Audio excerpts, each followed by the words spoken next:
Hello friends, RJ വ്ളോഗ്സിലേക്ക് സ്വാഗതം. ഞാനിന്നിവിടെ തയ്യാറാക്കാൻ പോകുന്നത് പഴം പ്രഥമനാണ്. നേന്ത്രപ്പഴം കൊണ്ടാണ് ഞാൻ ഈ പായസം ചെയ്യുന്നത്.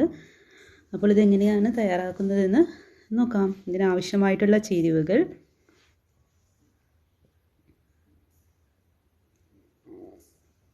ഞാനിവിടെ ഒരു വലിയൊരു നേന്ത്രപ്പഴം എടുത്തിട്ടുണ്ട്.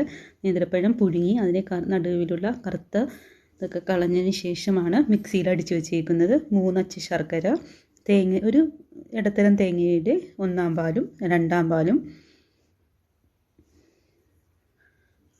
പിന്നെ നെയ്യ്, ചുക്ക്, ഏലക്ക.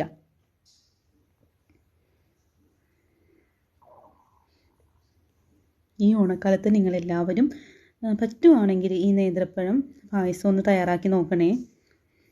പിന്നെ ഇതിലേക്ക് ഞാനൊരു 1/4 കപ്പ് ചവ്വരി വേവിച്ചതും ചേർക്കുന്നുണ്ട്. ഇത് ഓപ്ഷണലാണ്. നിങ്ങൾക്ക് താല്പര്യം ഉണ്ടെങ്കിൽ മാത്രം ചേർത്താൽ മതി. നമുക്കൊരു ചൂട് കട്ടിയുള്ള ഒരു പാത്രത്തിലേക്ക് 3 ടേബിൾ സ്പൂൺ നെയ്യ് ചേർത്ത് കൊടുക്കാം. നെയ്യ് ചൂടാവുന്നത് വരെ വെയിറ്റ് ചെയ്യാം.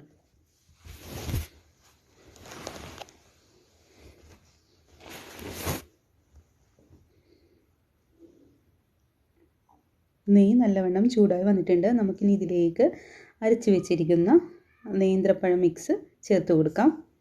നന്നായിട്ട് ഇളക്കി കൊടുക്കണം. നല്ലതുപോലെ നെയ്യും നേന്ത്രപ്പഴവും യോജിച്ച് വരണം. നല്ലതുപോലെ ഇളക്കി കൊടുക്കാം.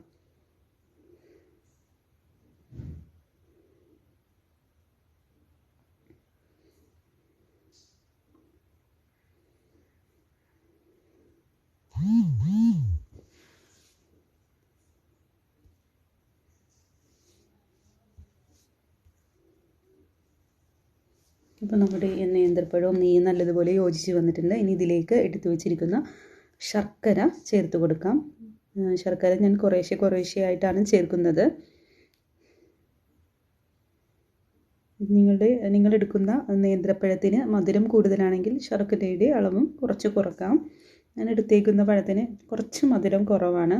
അതുകൊണ്ട് ഞാൻ 4 അച്ച് ശർക്കര എടുത്തേക്കുന്നത്. നല്ലതുപോലെ ഇളക്കി കൊടുക്കാം.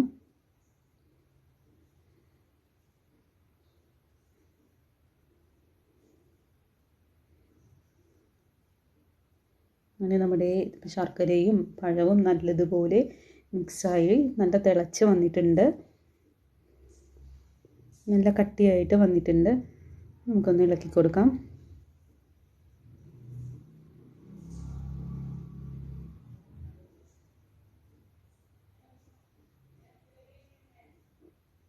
ഇനി ഇതിലേക്ക് എടുത്തു വെച്ചിരിക്കുന്ന തേങ്ങയുടെ 2/2 പാല് ചേർത്ത് കൊടുക്കാം. നമ്മൾ തേങ്ങയുടെ 2/2 പാല് ചേർക്കുമ്പോഴും കുറേശ്ശെ ആയിട്ട് ഒഴിച്ചു കൊടുത്താൽ മതി. നല്ലോണം മിക്സ് ചെയ്ത് കൊടുക്കാം. ഞാനിപ്പോൾ തേങ്ങാപ്പാൽ എടുത്തിരിക്കുന്നത് ഒരു തേങ്ങയാണ് എടുത്തേക്കുന്നത്. അതിൽ ആദ്യമേ 1/2 കപ്പ് വെള്ളമൊഴിച്ച് 1/4 പാലെടുത്തു. അതിനുശേഷം 1/2 കപ്പ് വെള്ളമൊഴിച്ച് തേങ്ങയുടെ 2/2 പാലുമാണ് എടുത്തേക്കുന്നത്. 3/4 പാല് ഈ പായസത്തിൽ ഉപയോഗിക്കാറില്ല. നമുക്ക് നല്ലതുപോലെ ഇളക്കി കൊടുക്കാം.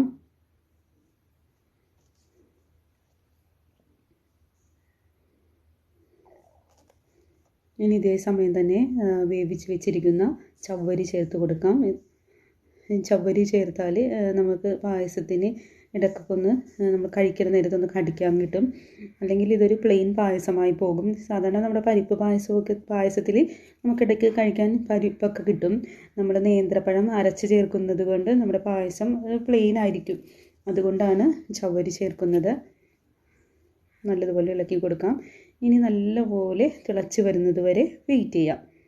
ഇടയ്ക്കൊന്ന് ഇളക്കി കൊടുത്താൽ മതി. തേങ്ങയുടെ 2/2 പാല് ചേർത്തതിന് ശേഷം നമുക്ക് പെട്ടെന്നൊന്നും അടുക്കി പിടിക്കില്ല. എന്നാലും ഇടയ്ക്കൊന്ന് ഇളക്കി കൊടുക്കണം.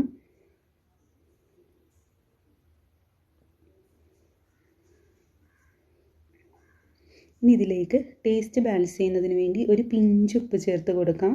ഉപ്പ് ചേർത്ത് നല്ലതുപോലെ ഇളക്കി കൊടുക്കാം.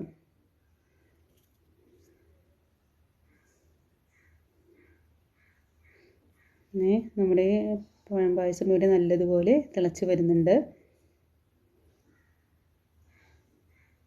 നല്ല കുറുകി വന്നിട്ടുണ്ട് നമ്മുടെ പഴം പായസം.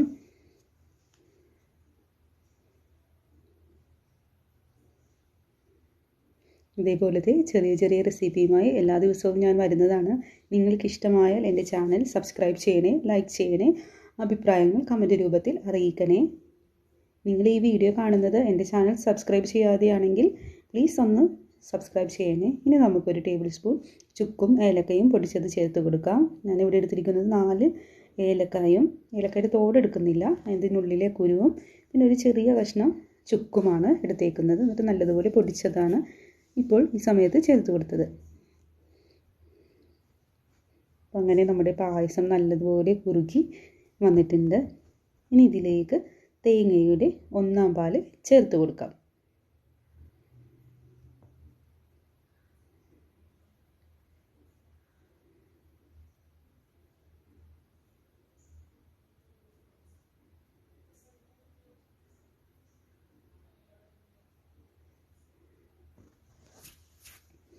ഒന്നാം പാല് ഒഴിച്ചതിന് ശേഷം നമ്മുടെ പായസം തിളക്കരുതും, നല്ലതുപോലെ ഒന്ന് ചൂടായാൽ മതി.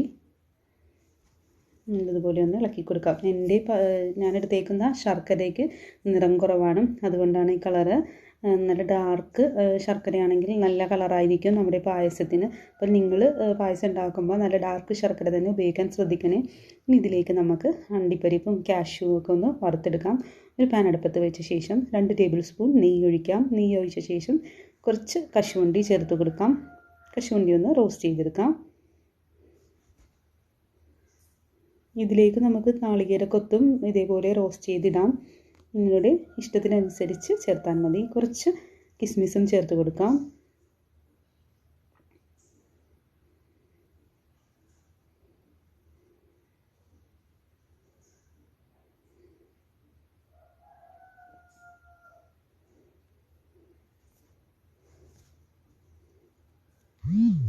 കാഷ്യൂവും ക്രിസ്മസൊക്കെ നല്ല റോസ്റ്റായി വന്നിട്ടുണ്ട്. നമുക്കിതൊരു പാത്രത്തിലേക്ക് കോരി മാറ്റാം. ഇനി ഇതിലേക്ക് ഞാനൊരു ടീസ്പൂൺ കറുത്ത എള്ള് ചേർക്കുന്നുണ്ട്. ഇതും നമുക്ക് നല്ലതുപോലെ റോസ്റ്റ് ചെയ്തെടുക്കാം.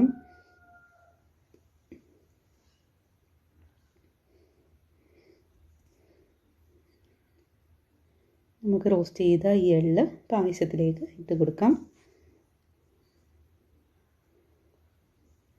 എന്നിട്ട് നല്ലതുപോലെ ഒന്ന് മിക്സ് ചെയ്യാം. അതേപോലെ തന്നെ നമ്മൾ നേരത്തെ വറുത്ത് വെച്ചിരിക്കുന്ന കിസ്മിസും അണ്ടിപ്പരിപ്പും ഈ സമയം ചേർത്ത് കൊടുക്കാം. ഈ ഓണക്കാലത്ത് ഈ വ്യത്യസ്തമായ പായസം നിങ്ങളെല്ലാവരും തയ്യാറാക്കി നോക്കണേ. അടിപൊളി ടേസ്റ്റാണ് ഈ പായസത്തിന്. ഒരു തവണയെങ്കിലും തയ്യാറാക്കാൻ ശ്രമിക്കണേ. ഇതൊരു സെർവിങ് ഡിഷിലേക്ക് മാറ്റാം. എല്ലാവർക്കും എൻ്റെ ഹൃദയം നിറഞ്ഞ ഓണാശംസകൾ നേരുന്നു. Thank you.